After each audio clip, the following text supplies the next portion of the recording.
Et salut à tous, c'est Captain et je vous retrouve pour la critique de l'épisode 19 de Gotham. Donc la série qui est revenue après, ça fait quoi? Ça fait plus d'un mois d'absence. Le point positif de cet épisode, c'est que, enfin, le point positif de cette absence, c'est que malgré un mois d'absence, ils ont quand même réussi à ce qu'on soit pas trop perdu, à ce qu'on se rappelle un peu de ce qui se passait.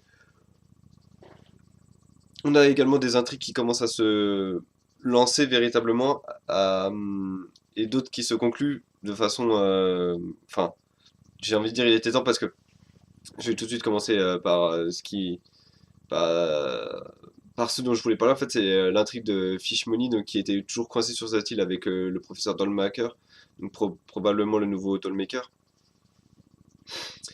Du coup, elle arrive à s'échapper en piégeant une partie des prisonniers, les prisonniers qu'elle avait, comment dire, avec qui entre guillemets elle avait sympathisé. Elle les fait échapper, mais elle se prend une balle en s'échappant de l'hélicoptère. Cette évasion a été plutôt sympa du fait que c'est véritablement comment dire, cette fuite, elle est propre au personnage, c'est-à-dire qu'il y a que elle qui peut se jouer comme ça enfin, il y a que elle qui peut manipuler comme ça les gens. Donc de ce point de vue-là, c'était assez cool. Le gros problème en fait de cette intrigue, c'est on est sur l'île depuis combien de temps avec elle? Ça doit faire au minimum 4 épisodes, je pense. Et on arrive, enfin, il s'est rien passé quoi, à part qu'elle a perdu un œil et qu'elle s'est échappée. On n'a aucun lien avec Gotham, c'est-à-dire qu'elle va arriver blessée à Gotham, donc avec une armée qui n'est pas une armée parce que c'est que des mecs entre guillemets des branquignoles quoi, des bras cassés. Donc elle va arriver avec cette armée là, blessée à Gotham. Pourquoi faire? Je veux dire, il n'y a aucun intérêt à ce qu'on nous ait montré ça. Et, surtout, le faire traîner sur 5 épisodes. J'ai l'impression qu'en fait, les scénaristes pensaient que ce personnage allait être populaire auprès des fans. Donc ils avaient déjà écrit cette partie-là, où ils espéraient que les gens, voilà, que les fans regardent la série pour Fish Money, et du coup soient intéressés par cette partie de l'épisode, mais c'est complètement le contraire qui s'est passé. C'est-à-dire que la grande majorité des personnes enfin n'accrochent pas à ce personnage sans le détester, n'accrochent tout simplement pas à ce personnage-là. Et du coup, ils ont pas su anticiper la chose et surtout corriger leur écrit. C'est-à-dire que quand ce personnage ne marche pas, voilà, quand ce personnage ne marche pas, il faut passer à autre chose. Gotham est justement censé être une série sur l'univers de Batman. Il y a tellement de personnages tellement de personnages, tellement de situations, tellement de lieux à développer que c'est idiot de se focaliser comme ça sur Fishmoney qui est un personnage surtout lorsqu'on sait que le contrat de l'actrice ne durait qu'une saison, donc qu'elle allait disparaître à la fin de la saison, enfin à la fin de la saison. Quel est l'intérêt de passer 5 épisodes sur elle? Enfin pas, les épisodes sont pas forcément centrés sur elle, mais quel est l'intérêt de passer des épisodes sur elle, des parties d'épisodes sur elle, pour qu'il se passerait au final pour que, oui, elle s'échappe, elle est blessée, ok, elle revient avec des gens qui vont pas déclarer la guerre aux Pingouins, ni à Maroni, ni à Falconi. Donc je veux dire, quel est l'intérêt? Honnêtement, quel est l'intérêt? Quel est l'intérêt d'avoir passé 5 épisodes pour l'avoir s'échapper juste qu'elle ait perdu un œil? À la limite, c'est peut-être pour avoir montré que à Gotham qu'il y a des gens pires, ou peut-être faire venir le professeur Dollmaker à Gotham. Mais en dehors de ça, je veux dire, il s'est rien passé sur cette intrigue. Et c'est vraiment dommage de voir que des parties d'épisodes comme ça, depuis 5 épisodes, des parties ont été sacrifiées pour rien. Donc de l'autre côté, à Gotham, il se passe encore pas mal de choses. On a le pingouin qui achète un bar, enfin, qu'il achète entre guillemets en marchandant avec la propriétaire, etc. Bon, ça c'était la partie un peu comique sadique de l'épisode, c'est-à-dire que en gros c'était comique parce que Pingouin récupère un bar en capturant une fille, enfin capturant le gendre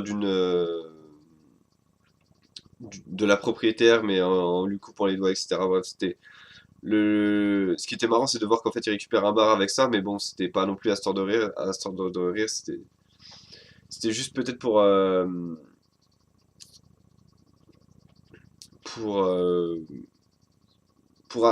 comment dire,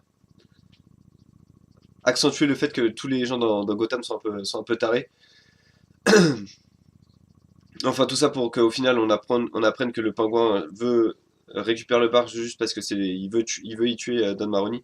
Il voulait absolument récupérer ce bar pour le tuer. Pour le tuer dans ce bar. Donc ouais, cette intrigue-là n'était pas forcément, encore une fois, très intéressante.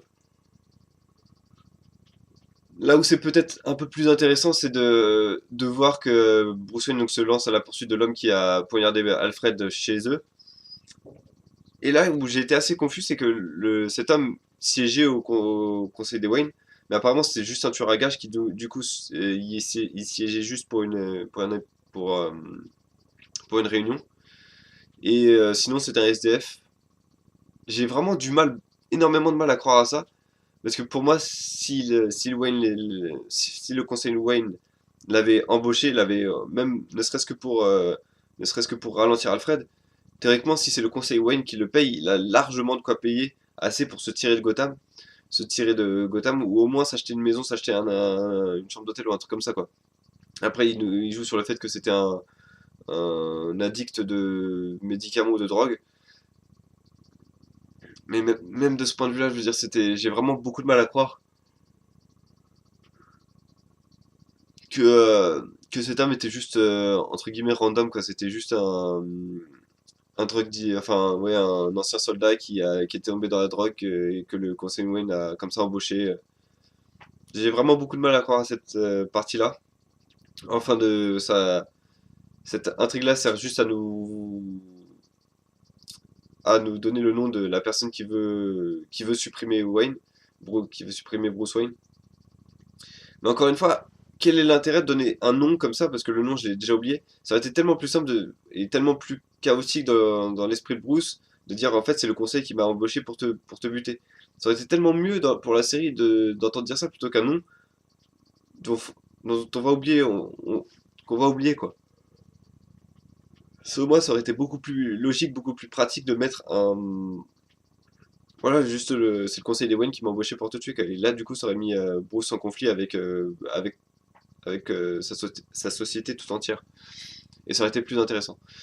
Mais la partie la plus intéressante de cet épisode, c'est bien sûr l'intrigue policière sur l'ogre, qui est un tueur en série qui, du coup, traîne depuis un moment dans les papiers de la police, mais personne veut l'attaquer parce qu'en fait, on apprend que dès qu'un policier enquête sur lui, l'ogre s'attaque à une personne qui lui est chère et le tue. Donc du coup, c'est comme ça que l'ogre échappe à la police depuis un long moment. Mais du coup, en fait, on apprend que c'est le commissaire Loeb qui a demandé de façon directe à Gordon de s'occuper de l'enquête pour que Gordon soit probablement la cible, enfin, en tout cas, l'entourage de Gordon soit la cible de l'ogre. Du coup, ça lance le professeur, merde, le professeur, enfin, le futur commissaire Gordon contre le commissaire Loeb pour le coup, où la guerre est véritable et complètement déclarée. Ce qui est très étrange parce que j'ai trouvé en fait que cet épisode il cassait complètement ce que les deux derniers épisodes avaient mis en place. C'est-à-dire que dans les deux derniers épisodes, on avait Gordon qui obtenait un moyen de pression sur Loeb et du coup on pensait, enfin moi en tout cas j'avais pensé que Loeb était hors course pour au moins la fin de la saison, au moins jusqu'à la saison 2. Et je crois que je l'avais dit d'ailleurs dans une de mes précédentes critiques. Pareil, encore une fois, je pensais que le pingouin, on n'en entendrait plus tellement parler. Fish Money, je pensais qu'elle allait amener peut-être le Dollmaker à Gotham pour lui dire où il y a des personnes plus intéressantes à Gotham, etc. Tout ça a été en fait cassé par cet épisode 19 c'est comme s'ils avaient remis tout à zéro, comme s'ils s'étaient rendu compte que voilà, certaines intrigues ne marchaient pas. Et ils remettent tout à zéro avec cet épisode 19 pour lancer enfin, les trois derniers épisodes, parce qu'il me semble qu'il reste le 20, 21, 22. Il me semble que ça s'arrête à 22. Et donc voilà, j'ai l'impression que vraiment l'intrigue repart quasiment de zéro, ce qui est pas forcément désagréable parce que la déclaration de guerre de Gordon contre Loeb, je l'ai bien apprécié. Le fait également que Bruce Wayne et Selina Kyle deviennent une sorte de duo où l'un fait le sale boulot de l'autre. C'est également assez intéressant de ce point de vue-là. Également le fait que le pingouin se lance contre Maroni, c'est assez sympa également. Mais Mais voilà, j'ai l'impression que cet épisode, on a l'impression qu'en fait c'est juste 4 mini-épisodes qui vont se lancer, c'est pas vraiment toute la saison qui... Toute la saison du coup a servi à pas grand chose et c'est un peu ça qui est décevant. Donc en termes de notes, je vais mettre un 7 sur 10 à cet épisode parce qu'il était plutôt sympa. Pas fou parce qu'il y a quand même quelques défauts, c'est-à-dire encore une fois les intrigues sont beaucoup trop étirées. 4 sous-intrigues dans un épisode c'est selon moi trop. Et surtout quand elles sont aussi peu essentielles que le pingouin et Fishmony. Euh, des points positifs, mais encore une fois, j'ai vraiment la désagréable impression que la saison a été réécrite en cours de... a été réécrite au dernier moment et que voilà, les 4 derniers épisodes sont juste là pour attirer de l'audience et n'ont pas véritablement de cohérence avec les épisodes précédents. Voilà, je sais pas si vous avez vu cet épisode, si vous l'avez vu, n'hésitez pas à me dire ce que vous en pensez dans les commentaires. Bah sinon moi il y aura la critique écrite qui sera dans la description de la vidéo. En attendant, moi je vous laisse là, je vous donne rendez-vous demain pour la review de l'épisode 18 de The Flash et jeudi pour l'épisode 19 d'Arrow. Donc à bientôt.